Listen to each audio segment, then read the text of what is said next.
Laramie.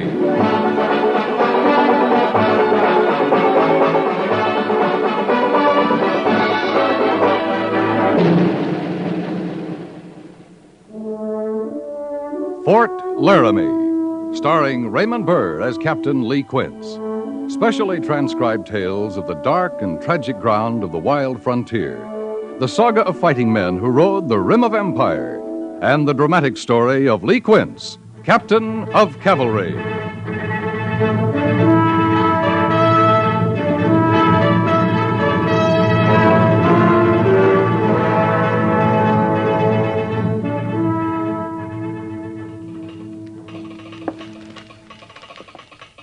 Oh, it's from Jim Lack at the Oglala Agency, Captain. Asking us to stay away? That's what he usually wants. Well, this time he's asking for help. Claims he's about to have an uprising on his hands. Well, the way he parcels out the food, the Sioux haven't got the strength for an uprising. Oh, here. You read it. All the troops you can spare, huh? Black must be scared stiff. But he doesn't mention what the trouble's about, or if it's started, just that he fears that it will. Oh, you better take a patrol down, Captain. That all the troops you can spare, Major? It is until I know better what the problem is. Yes, sir. How long since you saw Lack? Well, last month, when we went up to butcher the beef on the agency, he was hovering around like a mother hen, making sure no Indian got a fair share. You saw they did, of course. Yeah, that's when he ordered us off the agency.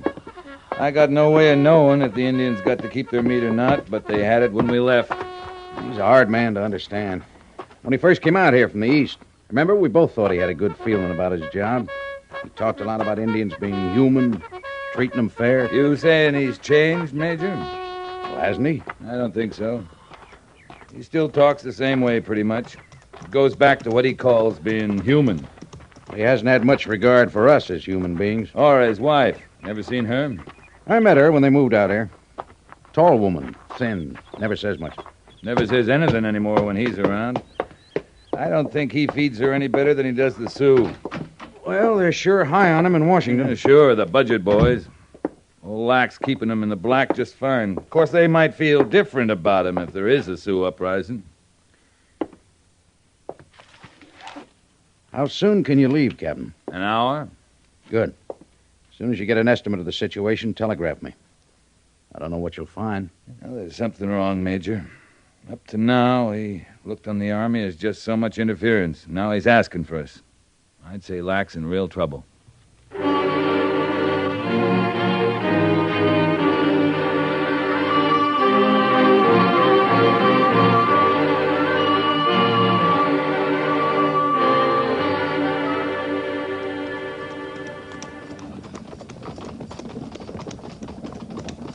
Looks like we got a delegation ahead, sir. At least they're waiting for us, not charging out to meet us. It looks like Red Deer. Yes, sir. He's right at the reservation line. Might be that's as far as he wants us to go. Red Deer's not a hostile. Never has been. Patrol! Halt!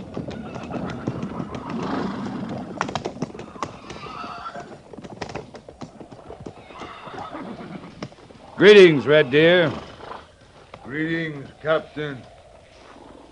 You do not come our way in long time. I was here last month. You were off hunting. Hunting no good. Red deer no longer find good hunting grounds. Too much white man. Oh, sorry to hear that. Many moons ago, you tell Red Deer white man leave reservation to Indian. That's right. Indian to have fine hunting ground, good lodges, plenty food.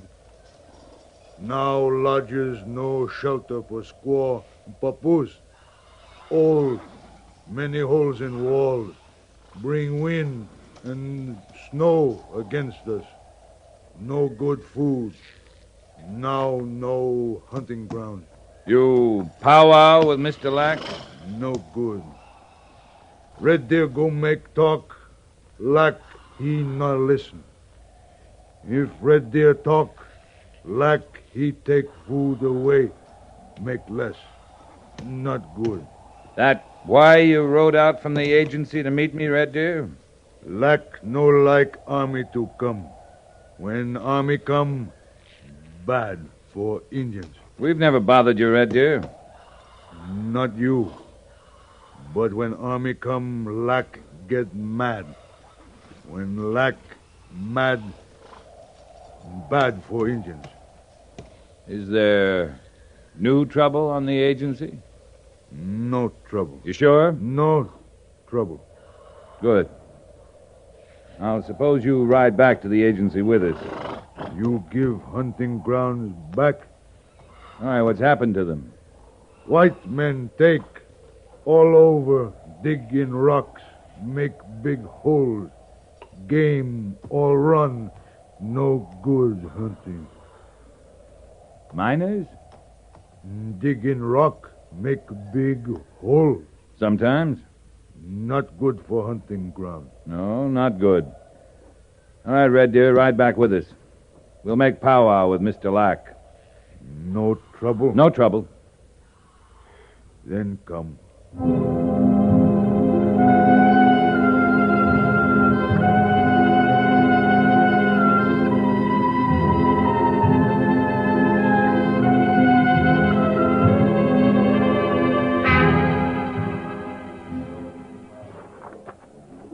You heard me. Now go on, get on back to your lodges. Move now, or I'll cut your rations. I told Red Deer we'd powwow, Mr. Lack. Now, you'd no right to do that. I had the right, and we will powwow. Well, I want to talk to you first, alone. All right? Red Deer, go to your lodge and see your braves go to theirs. No powwow? Later. You have my word? No cut ration? No. Then Red Deer go. If you had to deal with them every day, you'd sing a different tune, Captain Quince. I'd have to live with them every day to know that. You can powwow yourself half crazy and get nowhere. I came at your request. I asked for troops, not a patrol. If you need troops, you'll get them. Well, come on inside. You never know who's listening around here. Mm-hmm. Better have your men stand guard. Over what? Over us. They'll see we're free to talk, Mr. Lack. All right.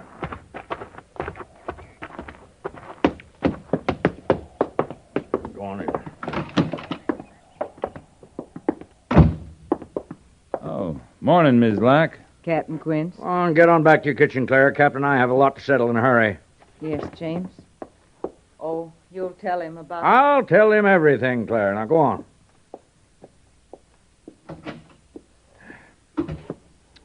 There, you can sit if you want to. Yeah, thanks. Well, first things first. You'll telegraph Major Daggett immediately for reinforcements. I'd say we'll need at least 150 men, full supply of arms and ammunition, and, of course, whatever food the Army will require. I can't be expected to feed the Army on agency food. I think the search should begin right away, and after then You we'll... want to slow down a little? You wait till you've been through it as long as I have, Captain. Before we move the Army from the entire Department of the Platte over here, maybe you ought to tell us about this uprising. Mark my words, there'll be one. We don't nip it in the bud. You want a drink? No, thanks. Well, they've been growing sullen, without cause, mind you, for the last few days. I've cut their rations each time there's been a disturbance. Disturbance? What kind? Oh, delegations, committees, I guess they are. Why? Every time I look up, 2 or 3 chiefs are waiting on my front stoop with some new grievance. Well, these grievances.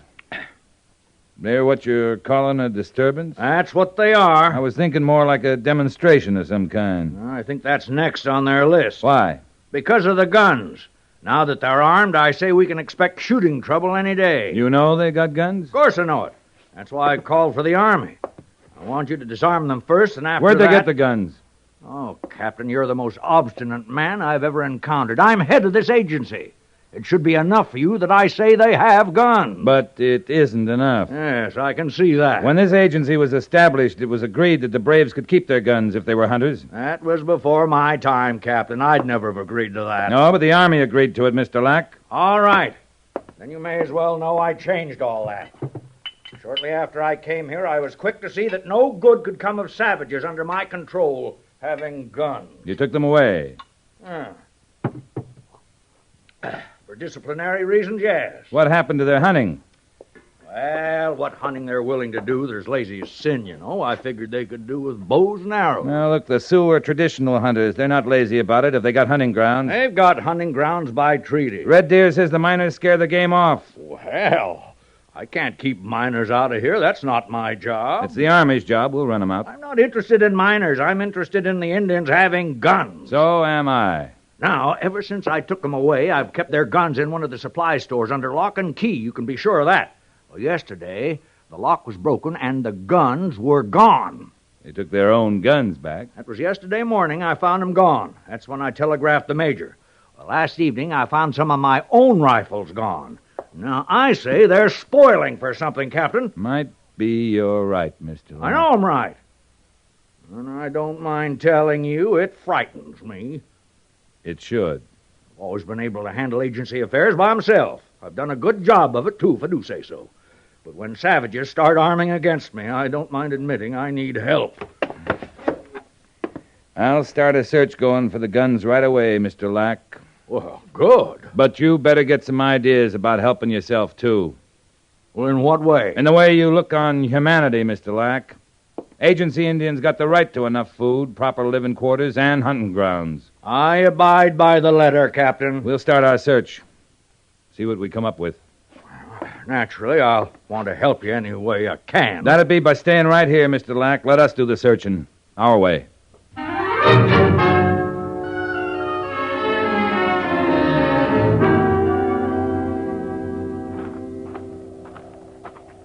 Mr. Lack said that store building there next to the laundry was where the guns was kept, Captain. Did you speak to Red Deer, Sergeant? Well, he said he'd meet us here. Good. Captain, I don't know quite how to say this, but I don't just warm to searching engines for guns that are rightly theirs. Well, not all of them are rightly theirs. Some of them belong to Mr. Lack. This is the building? Yes, sir. What you doing Here, here, Red? white captain, he will say, no bother, white squaw. Something wrong, Mrs. Lack? Red Deer just startled me, Captain Quince. I didn't hear him come in, and then suddenly there he was. We asked him to meet us here, ma'am. Yes, so he said. Red Deer, no bother, white squaw. No, of course he didn't. I'm just edgy, Captain. We all are, and, well, I've just never got used to their moccasins. You can't hear 'em, you know. You just can't hear 'em at all. If you've got business here, ma'am, we won't bother you. Not at all. I was just looking for some soap. I thought we'd stored the surplus here. Guess we've used it all. Mr. Lack keeps a very close check on supplies, you know. I'll bet he does. Yes. Well, I'll go now. Oh, ma'am. Yes, Captain. I was wondering, is this supply store kept open as a rule? Anybody can come and go? Oh, deed not, no. No, Mr. Lack keeps it bolted at all times. He and I have the only keys. Then you unlocked it just now, before we came. Yes. That's how Red Deer got in without my hearing him. Thank you, ma'am. Thank you very much. I'll see it's locked immediate. You're finished, Captain. Yes, ma'am.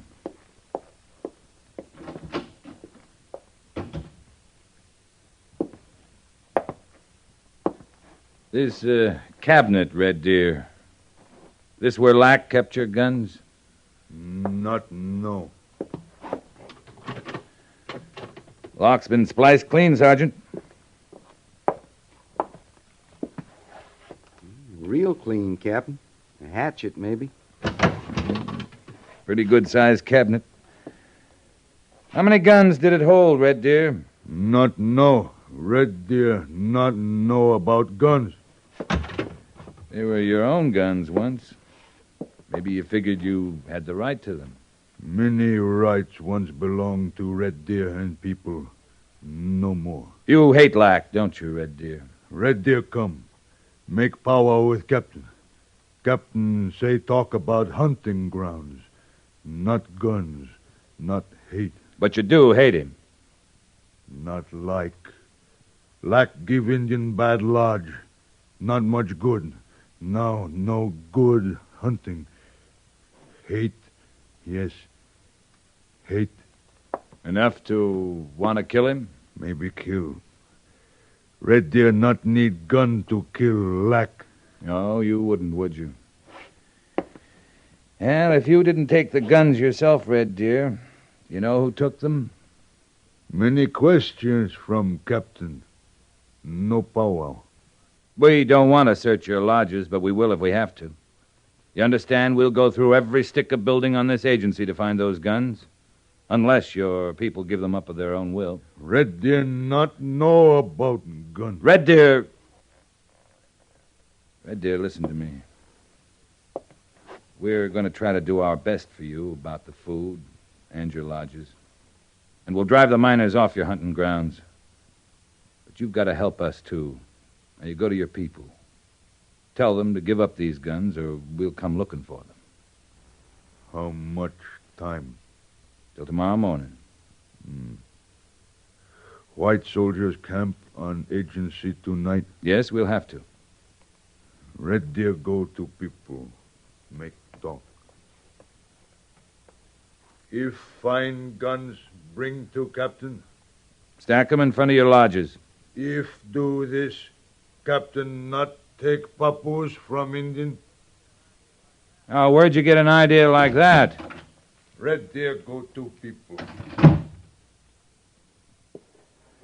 Now, who's going to take their kids from them? Nobody. But I'll sure find out who threatened it.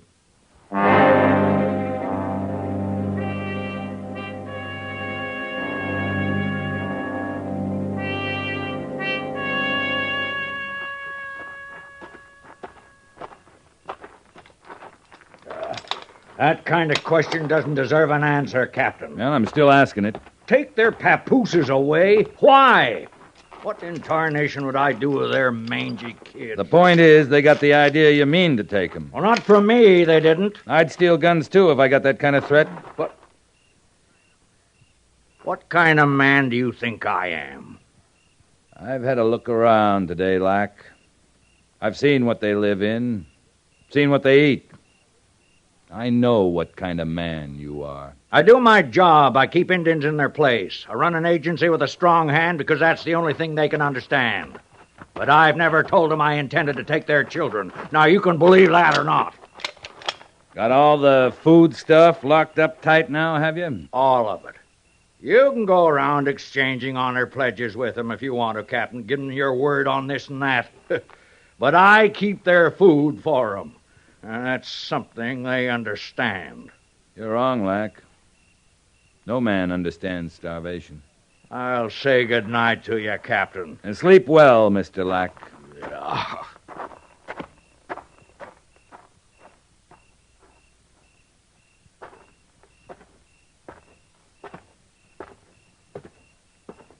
Captain, Mr. Syberts? we kept our eye on the lodges until sundown, sir. No sign of the guns. They have until morning. I hope they give them up voluntarily. So do I. Well, if you don't need me anymore, I guess I'll turn in, sir. Get a good night's sleep, Mr. Syberts. Tomorrow stands a chance of being quite a day around here. I know. Night, sir. Night, Mr. Syberts.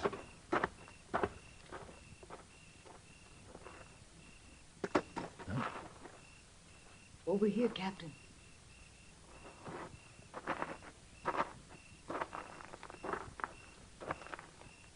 Miss Lack? I hope the pebble didn't startle you. I wanted to get your attention. You got it, ma'am. I think we can talk better in the supply store. If Mr. Lack knew I'd come to you, he'd... Please, Captain.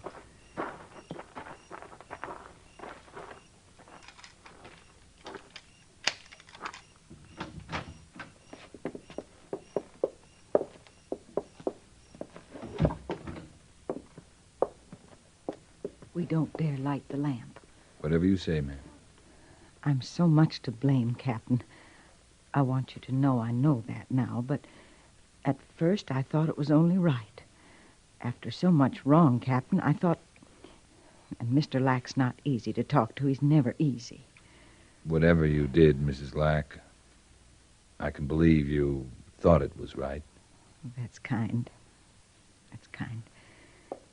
I'm not good with talk. I think a lot, but I never say. I never dare say. Mr. Lack isn't one to listen. I guess I didn't make the Indians understand me very well. What did you tell them? About the school. Just the women, of course, the squaws. They're all I see, really, in the laundry mostly. Mr. Lack never comes there, and sometimes we talk. About the school. I thought if they couldn't see any hope for themselves here, that it would mean something to think their children would have a better chance. I told them maybe we could start a school. And they took it you meant to take their kids from them, I guess I just didn't say it very well. huh? It was after that they took the guns? Yes. It's a terrible thing I've done, Captain. Some terrible things have been done here, ma'am. But what you tried to do was a fine thing. Children, they're a mother's full hope. A woman will bear anything, knowing her young will have it better and easier. And I don't know what's possessed me, speaking so free. Nothing wrong with speaking free. I'm a childless woman, Captain. I've not the right. I'd best get back to my quarters now. I wanted you to know. Will it help? Your knowing? I think it will, Mrs. Lack. I'm much obliged.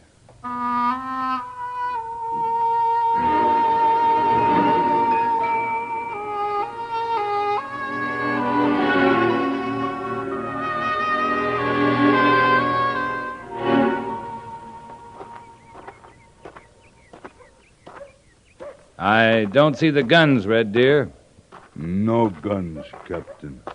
You've had time to talk to your people. No gun. I asked for your help, Red Deer. Is this your answer? Can do nothing. Mr. Syberts, Yes, sir? you will direct the search of all lodges, all buildings housing Indians. Yes, sir. I'm starting the search with your lodge, Red Deer. Would you lead me to it? Squaw in lodge. I won't bother her. Corporal Mercer, take 3 men, start at the far end. Harrison, you and the others come with me. Captain? You find something, Sergeant? No, sir. Fact of the matter is, we lost something. Oh, what's that? Miller and Kincaid, Captain. They was too sheepish to speak out till now. During the night, their rifles was took. Red Deer? You look, Captain. You know fine.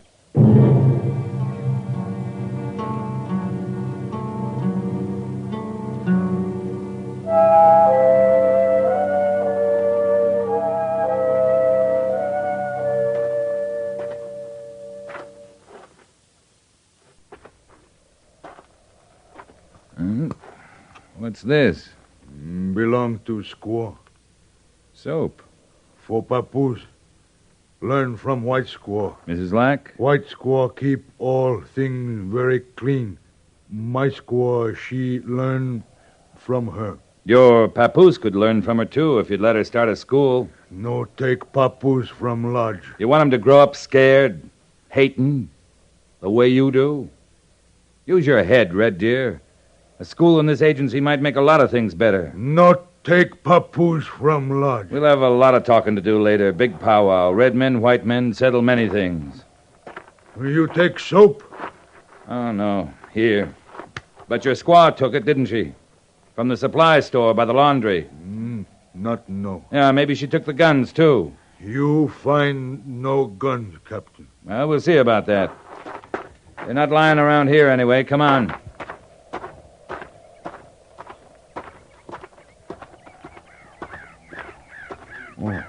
All people taken from lodges. Why? We're gonna find those guns, Red Deer. Red Deer, some sort of privileged character, is he, Captain? He'll stand search in due time, Mr. Lack. You'll conduct the search yourself, Captain? Of course. I'll walk right along with you. All right, you walk along with me. But save your talking for the Indian Commission. Major Daggett will be sending one over as soon as he gets my report. Captain, you'd have my job? You bet I would, Mr. Lack. You'll walk with us, Red Deer. Yes.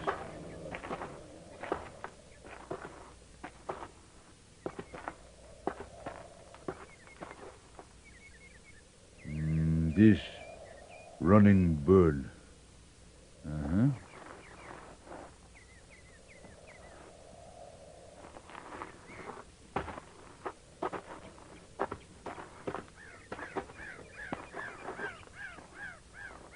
This many rivers.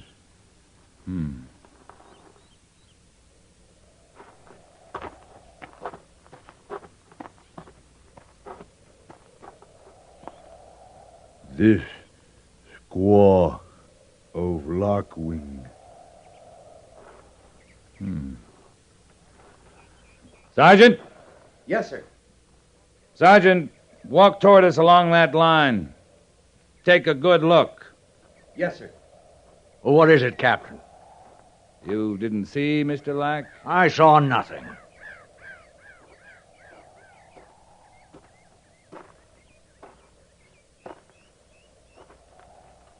Well, Captain, it took quite a little doing on their part. Yeah, a lot of doing, Sergeant. Go on, Mr. Lack. Look again. Look close this time. The beads the squaws are wearing, they're shells, cartridges. The old men are leaning on canes, only they're gun barrels. The kids got arrowheads hanging from their belts, and right along with them, gun locks, hammers. You mean they took the guns apart? They're wearing them? Yep. And if you're smart, Lack, you'll ask to get relieved from your job before they put them back together.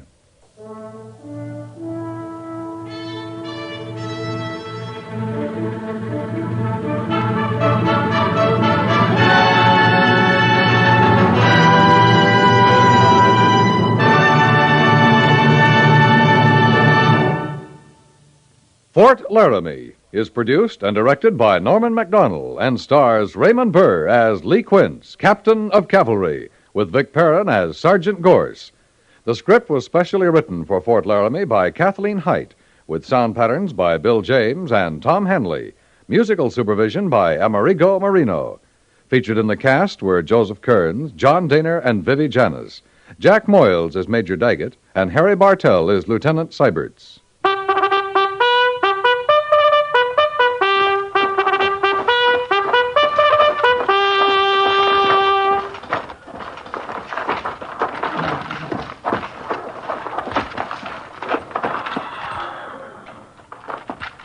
Company, tension!